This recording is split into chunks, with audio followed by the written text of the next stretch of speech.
रोग कैसा तुझको है प्यारी।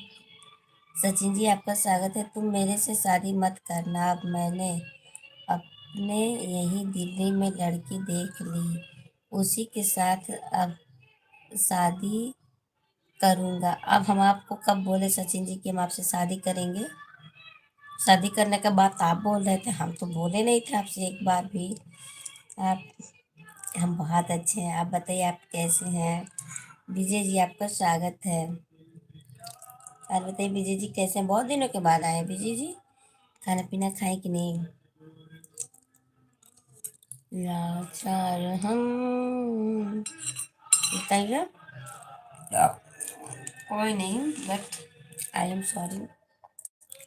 सॉरी बोलने की कोई ज़रूरत नहीं है सचिन जी। हम आपसे नहीं बोले हैं शादी करने के लिए, और हम इधर उधर ऐसे वैसे शादी करेंगे भी नहीं। हमारे भैया हमारे लिए बहुत सुंदर लड़का देखे हैं। ठीक है।